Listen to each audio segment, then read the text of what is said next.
Notification విడుదల చేసిన సమయంలో మొత్తం 633 పోస్టులను భర్తీ చేస్తున్నట్టుగా ఇవ్వడం జరిగింది. ఆ తర్వాత 99 వేకెన్సీస్ అనేవి పెంచారు. ఆ డీటెయిల్స్ కూడా చూద్దాం. అయితే నోటిఫికేషన్ విడుదల చేసినప్పుడు director of public health and family welfare లేదా డైరెక్టర్ ఆఫ్ మెడికల్ ఎడ్యుకేషన్లో 446 వేకెన్సీస్ ఉన్నట్టుగా చెప్పారు. తెలంగాణ వైద్య విధాన పరిషత్లో 185 వేకెన్సీస్, అలాగే MNJ institute of oncology and regional cancer సెంటర్లో 2 వేకెన్సీస్ ఉన్నాయని చెప్పడం జరిగింది. సో 633 వేకెన్సీస్ అని చెప్పారు. నోటిఫికేషన్ విడుదలైనప్పుడు బ్రేకప్ వేకెన్సీస్ అయితే మనకి ఇవ్వలేదు. ఆ తర్వాత బ్రేకప్ వేకెన్సీస్ లిస్ట్ అనేది అనౌన్స్మెంట్ చేయడం అయితే జరిగింది. ఈ పోస్టులకు సంబంధించిన పే స్కేల్ ఎలా ఉంటుందంటే 31,040 నుంచి 92,050 వరకు కూడా పే స్కేల్ అయితే ఉండడం జరుగుతుంది. అలాగే ఇక్కడ చాలామందికి తెలియాల్సింది ఏంటి అంటే భర్తీ చేస్తున్నటువంటి పోస్టులలో 95% ఆఫ్ పోస్టులకి లోకల్ రిజర్వేషన్ అనేది అప్లికబుల్ అయితే అవుతుంది. అది ఎలా అనేది ఇప్పుడైతే మనం చూద్దాం. నోటిఫికేషన్లో 16th పాయింట్లో మీరు చూసుకుంటే రిజర్వేషన్ టు లోకల్ క్యాండిడేట్స్ అని చెప్పి ఒక ఇన్ఫర్మేషన్ అయితే ఇవ్వడం జరిగింది. These posts are classified into zonal posts and local reservation is applicable అని చెప్పి అందులో క్లియర్గా ఇవ్వడం అయితే జరిగింది. అంటే ఇప్పుడు భర్తీ చేస్తున్నటువంటి వేకెన్సీస్ ఏవైతే ఉన్నాయో అవన్నీ కూడా జోనల్ పోస్టులు అన్నమాట. అంటే ఒక జోన్లో ఉన్నటువంటి పోస్టులకి ఆ జోన్లో ఉన్నటువంటి అభ్యర్థులు ఎవరైతే ఉంటారో లోకల్ రిజర్వేషన్ కలిగిన వాళ్ళకి 95% అనేది లోకల్ రిజర్వేషన్ అనేది అప్లికబుల్ అవుతుంది. మిగతా 5% పోస్టులకి మాత్రమే నాన్ లోకల్ కేటగిరీ అభ్యర్థుల్లో వేరే జోన్ వాళ్ళు కానీ వేరే స్టేట్ వాళ్ళు కానీ పోటీ పడి అందులో జాబ్ కొట్టడానికి అవకాశం అయితే ఉంటుంది. సో మీకు అర్థమైంది అనుకుంటున్నాను. మరి ఏ జోన్లో ఏ జిల్లాలు వస్తాయి అనేది అయితే చూద్దాము. ఇక్కడ జోన్ 1లో చూసుకుంటే ఆసిఫాబాద్, కొమరంభీం, మంచిర్యాల, పెద్దపల్లి, జయశంకర్, భూపాలపల్లి జిల్లాలు అయితే వస్తాయి. ఆదిలాబాద్, నిర్మల్, నిజామాబాద్, జగిత్యాల జిల్లాలు జోన్ 2 పరిధిలోకి వస్తాయి. జోన్ 3లో కరీంనగర్, సిరిసిల్ల, రాజన్న, సిద్దిపేట్, మెదక్, కామారెడ్డి జిల్లాలు వస్తాయి. జోన్ 4లో కొత్తగూడెం, భద్రాద్రి, ఖమ్మం, మహబూబాబాద్, హనుమకొండ, వరంగల్ అర్బన్, వరంగల్ రూరల్ కూడా రావడం జరుగుతుంది. ఇక జోన్ 5లో సూర్యాపేట్, నల్గొండ, భువనగిరి, యాదగిరి, జనగాల్ జిల్లాలు వస్తాయి. జోన్ 6లో మెడ్చల్, మల్కాజ్గిరి, హైదరాబాద్, రంగారెడ్డి, సంగారెడ్డి, వికారాబాద్ జిల్లాలు అయితే వస్తాయి. ఇక జోన్ 7లో మహబూబ్ నగర్, నారాయణపేట్, జోగులాంబ, గద్వాల్, వనపర్తి, నాగర్ కర్నూలు జిల్లాలు అయితే రావడం జరుగుతుంది. ఇక్కడ మీరు చూసుకున్నట్లయితే జోన్ 1లో ఈ జిల్లాలు ఉన్నాయి కదా, ఈ జిల్లాలు ఈ జోన్లో ఉన్నటువంటి పోస్టుల్లో 95 పోస్టులకి లోకల్ రిజర్వేషన్ అయితే కలిగి ఉంటాయి. ఈ మిగతా జోన్ల కేటగిరీ అభ్యర్థులు అందరూ కూడా జోన్ 1కి నాన్ లోకల్ అయితే అవుతారు. సో అక్కడ 5% కోటాలో మాత్రమే నాన్ లోకల్ కోటాలో జాబ్ కొట్టాల్సి ఉంటుంది. ఎవరైనా సరే జోన్ 1లో కావాలనుకుంటే ఆ జోన్కి సంబంధించిన వారు కానప్పుడు, అలాగే జోన్ 2 అయినా జోన్ 3 అయినా ఏ జోన్ అయినా సరే అంతే అనమాట. ఆ జోన్లో ఉండేటువంటి జిల్లాలకు చెందినటువంటి స్థానిక అభ్యర్థులకు మాత్రమే ఆ జోన్లో ఉన్నటువంటి పోస్టుల్లో 95% అనేది లోకల్ రిజర్వేషన్ అయితే అప్లికబుల్ అవుతుంది. ఇక ఆంధ్రప్రదేశ్ వారైనా ఏ స్టేట్ వారైనా సరే ఈ పోస్టులకి ఎలిజిబిలిటీ ఉండి అప్లై చేసుకుని ఎగ్జామ్ రాసి ఉన్నట్లయితే వాళ్ళు ఏ జోన్లో పోస్టులకైనా సరే నాన్ లోకల్ అయితే అవుతారు. అంటే అన్ని జోన్లలో కూడా 5% వేకెన్సీస్కి మాత్రమే వాళ్ళకి ఎలిజిబిలిటీ ఉంటుంది. 5%లో అక్కడ లోకల్ క్యాండిడేట్కి నాన్ లోకల్ క్యాండిడేట్కి ఇద్దరికి కూడా జాబ్ కొట్టడానికి ఎలిజిబిలిటీ అయితే ఉంటుంది. సో ఎవరికైతే ఎక్కువ మార్కులు వస్తాయో ఆ 5%లో మాత్రమే జాబ్ కొట్టడానికి అవకాశం అయితే ఉంటుంది. సో ఆంధ్రప్రదేశ్ వారైనా సరే. ఇక ఈ పోస్టులకు సంబంధించి తర్వాత మనం చూసుకుంటే కొద్ది రోజుల తర్వాత నోటిఫికేషన్ రిలీజ్ చేసిన కొద్ది రోజుల తర్వాత అంటే అక్టోబర్ 7వ తేదీన బ్రేకప్ వేకెన్సీస్ లిస్ట్ అయితే రిలీజ్ చేయడం జరిగింది. ఇందులో మనకి ఏ జోన్లో ఎన్ని పోస్టులు ఉన్నాయి, ఏ హెచ్ఓడిలో ఎన్ని పోస్టులు ఉన్నాయి అనేది ఇచ్చారు. మనం చూసుకుంటే సెప్టెంబర్ 24, 2024లో మనకి 633 పోస్టులకు సంబంధించి నోటిఫికేషన్ అయితే విడుదల చేశారు.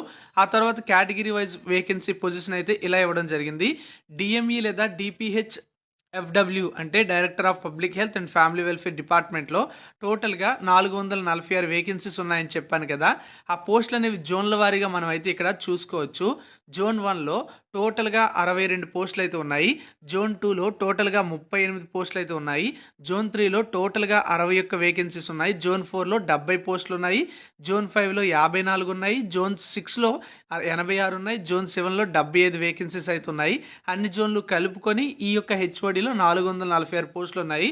అలాగే జోన్ 1లో open category, EWS, SC ST, BCA, BCB, BCC, BCD, అలాగే ఎస్సీ ఎస్టీ స్పోర్ట్స్ హెచ్హెచ్ఓహెచ్ల వారీగా ఖాళీల లిస్ట్ అయితే మీరు ఇక్కడ ఈ పట్టికలో చూడొచ్చు. అలాగే మిగతా జోన్ల వారు కూడా తమ యొక్క జోన్లో ఈ డిఎంఈ లేదా డిపిహెచ్ఎఫ్డబ్ల్యూలో ఉన్నటువంటి వేకెన్సీస్ లిస్ట్ అయితే మనం ఇక్కడ తెలుసుకోవచ్చు అనమాట. స్క్రీన్ షాట్ అయితే కావాలంటే తీసుకోండి. అలాగే నెక్స్ట్ మనకి తెలంగాణ వైద్య విధాన పరిషత్లో టోటల్గా 185 వేకెన్సీస్ అయితే ఉన్నాయి కదా. ఆ వేకెన్సీస్ అనేవి జోన్ల వారీగా చూసుకుంటే జోన్ 1లో 17 పోస్టులు ఉన్నాయి, జోన్ 2లో 15 పోస్టులు ఉన్నాయి, జోన్ 3లో 25 పోస్టులు ఉన్నాయి, జోన్ 4లో 28 ఉన్నాయి, జోన్ 5లో 19 ఉన్నాయి, జోన్ 6లో 68 ఉన్నాయి, జోన్ 7లో 13 అయితే ఉన్నాయి. అలాగే ఇక్కడ మనకి రిజర్వేషన్ల వారీగా ఏ జోన్లో ఎన్ని పోస్టులు ఉన్నాయనేది అయితే ఇవ్వడం జరిగింది. అన్ని జోన్లలో కలిపి ఓపెన్ కేటగిరీ ఎన్ని, ఈడబ్ల్యూఎస్ ఎన్ని, బీసీలో ఎన్ని, ఎస్సీ ఎస్టీ ఎన్ని అనేది కూడా మనం ఇక్కడ తెలుసుకోవచ్చు. అలాగే జోన్లలో బ్రేకప్ వేకెన్సీస్ కూడా మనకి పట్టిక చూస్తే తెలంగాణ వైద్య విధాన పరిషత్ హెచ్ఓడిలో ఉన్నటువంటి ఖాళీల లిస్ట్ అయితే తెలుస్తుంది. నెక్స్ట్ మనకి MNJ institute of oncology and regional cancer centre అనేది హైదరాబాద్లో ఉంది. ఇది ఒక స్టేట్ లెవెల్ ఇన్స్టిట్యూషన్ కాబట్టి ఇందులో ఉన్నటువంటి పోస్టులకి లోకల్ రిజర్వేషన్ అనేది జోన్ వైజ్ అయితే ఉండదు, స్టేట్ వైజ్ అయితే ఉంటుంది. అంటే టోటల్గా 2 వేకెన్సీస్ అయితే ఉన్నాయి. 95% ఆఫ్ రిజర్వేషన్ అనేది ఈ 2 వేకెన్సీస్కి మనకి లోకల్ రిజర్వేషన్ అయితే అప్లికబుల్ అయితే అవుతుంది. సో ఇది ఇక్కడ ఉన్నటువంటి ఈ పోస్టులకి అందరూ కూడా తెలంగాణలో ఉన్నటువంటి అన్ని జిల్లాల అభ్యర్థులు కూడా లోకల్ క్యాండిడేట్సే అవుతారనమాట. ఇక్కడ మనం చూసుకుంటే హారిజాంటల్ రిజర్వేషన్ కూడా అప్లికబుల్ అవుతుందని చెప్పి ఒక పాయింట్ ఇచ్చారు. ఎంఎన్జే ఐఓ అండ్ ఆర్సీసీ అనేది ఒక స్టేట్ లెవెల్ ఇన్స్టిట్యూషన్ అని కూడా చెప్పి మనకి ఇన్ఫర్మేషన్ అయితే ఇవ్వడం జరిగింది. అయితే ఫార్మసిస్ట్ గ్రేడ్ 2 పోస్టులకు సంబంధించి తర్వాత చాలా పోస్టులు అయితే పెరిగాయి. అవి టోటల్గా 99 వేకెన్సీస్ అయితే పెరిగాయి. అంటే టోటల్గా 732 వేకెన్సీస్ని ఈసారి మనకి రిక్రూట్మెంట్ అయితే చేసుకుంటున్నారు. ఇవన్నీ కూడా మనం చూసుకున్నట్లయితే వేరే హెచ్ఓడి అనమాట. అంటే ప్రీవియస్గా చెప్పిన హెచ్ఓడిలో యాడ్ అవ్వవు, కానీ ఈ రిక్రూట్మెంట్ ద్వారానే భర్తీ చేస్తాయి. ఇవేంటి మెడికల్ సర్వీసెస్వి, ఇన్సూరెన్స్ మెడికల్ సర్వీసెస్కి సంబంధించినటువంటి వేకెన్సీస్ ఇవి కూడా జోన్ల వారీగా ఉన్నాయి. టోటల్గా 99 పోస్టులు ఉన్నాయి. అత్యధికంగా చూసుకుంటే 78 పోస్టులు అనేవి జోన్ 6లో ఉన్నాయి. జోన్ 1లో 2 ఉన్నాయి, జోన్ 2లో చూసుకుంటే 3 ఉన్నాయి, జోన్ 3లో 1 ఉంది, జోన్ 4లో 6 ఉన్నాయి, జోన్ 5లో 3 ఉన్నాయి. అలాగే జోన్ 7లో చూసుకుంటే 6 పోస్టులు అయితే ఉన్నాయి.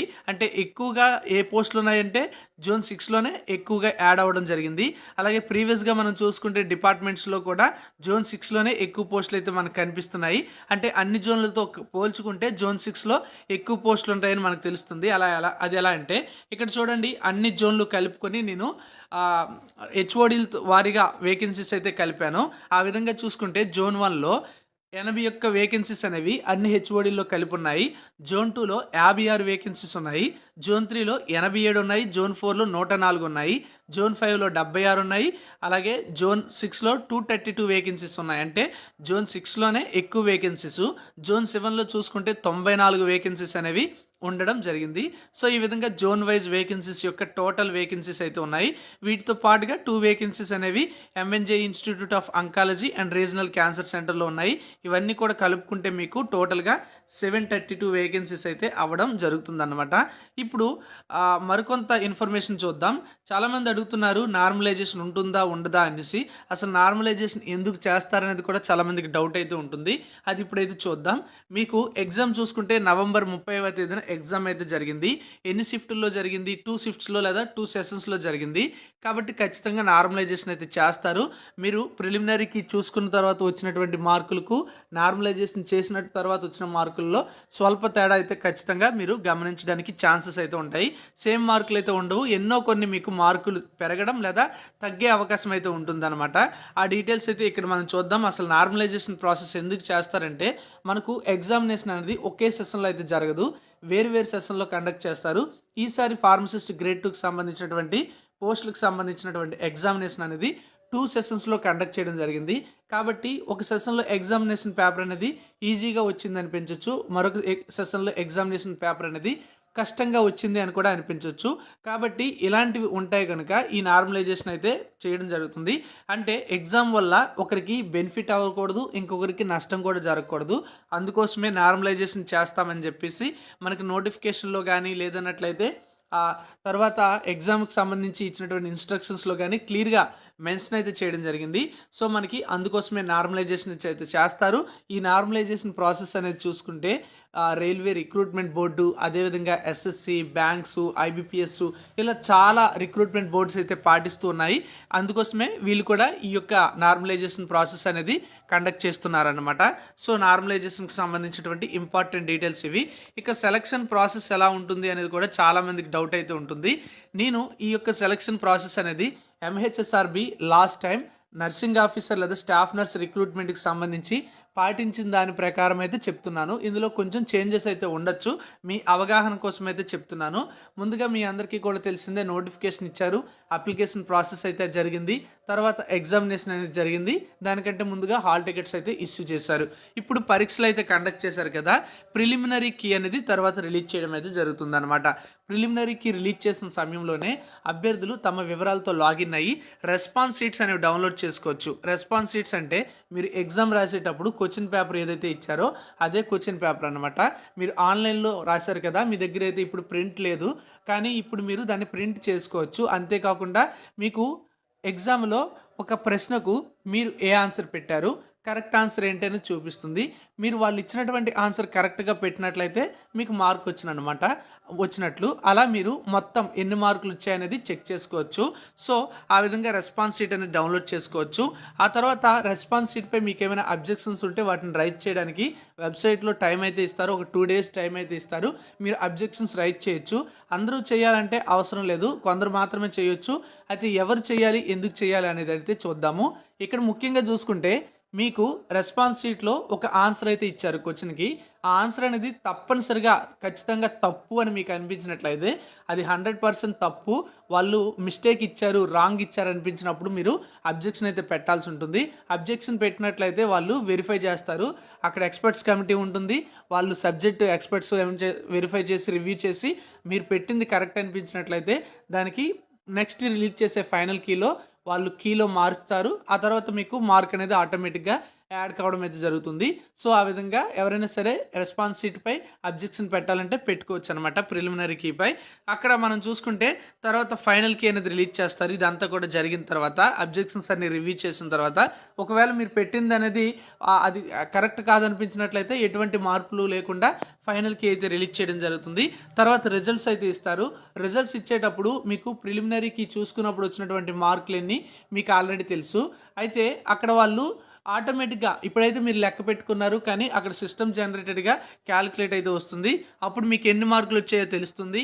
అలాగే నార్మలైజేషన్ చేసిన తర్వాత మీకు ఎన్ని మార్కులు వచ్చాయనేది కూడా చూపిస్తారు. ఆ తర్వాత చూసుకున్నట్లయితే సర్వీస్ ఎవరికైనా చేసిన అనుభవం ఉంటే, అవి అప్లోడ్ చేసిన డాక్యుమెంట్స్ ఉంటే దానికి ఎన్ని వెయిటేజ్ మార్కులు యాడ్ అయ్యాయి అనేది కూడా రిజల్ట్లో ఇవ్వడం అయితే జరుగుతుంది. సో టోటల్గా ఎన్ని మార్కులు వచ్చాయనేది కూడా రిజల్ట్లో వాళ్ళు చూపించడం అయితే జరుగుతుంది. ఆ తర్వాత ప్రొవిజనల్ మెరిట్ లిస్ట్ అయితే రిలీజ్ చేయడం జరుగుతుంది. ఈ ప్రొవిజనల్ మెరిట్ లిస్ట్లో ఎగ్జామ్ రాసిన వారు, రాయని వారు, అప్లై చేసుకున్న వారు అందరి పేర్లు కూడా ఉంటాయి. లాస్ట్ టైం అయితే స్టాఫ్ నర్స్ రిక్రూట్మెంట్కి సంబంధించి అలాగే ప్రొవిజనల్ మెరిట్ లిస్ట్ అనేది రిలీజ్ చేయడం జరుగుతుంది. ఆ తర్వాత సర్టిఫికేట్ వెరిఫికేషన్కి సంబంధించి ఒక లిస్ట్ అయితే రిలీజ్ చేస్తారు. మొత్తం ఎన్ని పోస్టులు అయితే ఉన్నాయో అన్ని పోస్టులకి గాను ఒక పోస్ట్కి 1.25 రేషియోలో అభ్యర్థులని last time staff nurse recruitment కోసం వెరిఫికేషన్ టైంలో పిలిచారు. కాబట్టి ఈసారి కూడా అలా పిలవడానికి అవకాశం ఉంటుందని నేనైతే భావిస్తున్నాను. సో 1.25 రేషియోలో పిలవచ్చు, లేదా 1:2 రేషియోలో కానీ 1:3 రేషియోలో కానీ పిలిచే అవకాశం అయితే ఉంటుంది. కానీ లాస్ట్ టైం మాత్రం 1.25 రేషియోలో పిలిచారు కనుక ఈసారి కూడా అన్ని రకాల ఉద్యోగాలకి ఇలాగే పాటిస్తారని నా అభిప్రాయం అయితే ఉంది. ఏదైనా సరే మనకి రిజల్ట్ వచ్చిన తర్వాత సర్టిఫికేట్ వెరిఫికేషన్ లిస్ట్ రిలీజ్ చేసినప్పుడు కూడా అన్ని డీటెయిల్స్ కూడా తెలుస్తాయి. ఇది మీ అవగాహన కోసమే. తర్వాత ఫైనల్ సెలక్షన్ లిస్ట్ అయితే రిలీజ్ చేస్తారు. ఆ సెలక్షన్ లిస్ట్లో పేరు ఉంటే మాత్రమే, లేదా హాల్ టికెట్ నెంబర్ కానీ అప్లికేషన్ నెంబర్ కానీ ఉంటే మాత్రమే మీకు జాబ్ వచ్చినమాట. అలా జాబ్ వచ్చినట్లయితే మీకు తర్వాత అపాయింట్మెంట్ ఆర్డర్స్ అయితే ఇస్తారు. అపాయింట్మెంట్ ఆర్డర్స్ తీసుకొని మీకు ఎక్కడైతే పోస్టింగ్ వస్తుందో అక్కడ పోస్టింగ్ అయితే ఇవ్వడం జరుగుతుంది. సో ఈ విధంగా సెలక్షన్ ప్రాసెస్ అయితే ఉంటుంది. ప్రస్తుతం మనకి ఇంకా చాలా ఉందన్నమాట జరగాల్సింది. అయితే ఇక్కడ ఇవన్నీ కూడా 1 by 1 జరుగుతూ ఉంటాయి. రిజల్ట్స్ ఇచ్చిన తర్వాత అప్పుడే మనకి ప్రొవిజనల్ మెరిట్ లిస్ట్ కూడా రిలీజ్ చేసేయచ్చు. ప్రొవిజనల్ మెరిట్ లిస్ట్ పై అబ్జెక్షన్స్ కూడా తీసుకుంటారు. ఆ తర్వాత మనకి సర్టిఫికేట్ వెరిఫికేషన్ లిస్ట్ కూడా ఉంటుంది. సర్టిఫికేట్ వెరిఫికేషన్ లిస్ట్లో మీ నెంబర్ ఉంటే వాళ్ళు 1:1.25 రేషియోలో పిలిచినట్లయితే మీకు ఖచ్చితంగా జాబ్ వచ్చినట్టు కాదు, కానీ జాబ్ రావడానికి ఎక్కువ అవకాశాలు ఉన్నట్టుమాట. ప్రొవిజనల్ మెరిట్ లిస్ట్లో మీ నెంబర్ ఉన్నా సరే జాబ్ అయితే రాదు, ఎందుకంటే అందులో అందరి పేర్లు ఉంటాయి. అప్లై చేసిన ప్రతి వారి యొక్క లిస్ట్ కూడా అందులో అయితే ఉంటుందన్నమాట. సో ఈ విధంగా సెలక్షన్ ప్రాసెస్ అయితే ఉంటుంది. సో మీ అందరికీ కూడా చాలా డీటెయిల్స్ అర్థమయ్యాయి అనుకుంటున్నాను. ఇంకా ఏమైనా డౌట్స్ ఉంటే ఖచ్చితంగా కామెంట్ బాక్స్లో కామెంట్ చేయండి. Thank you for watching.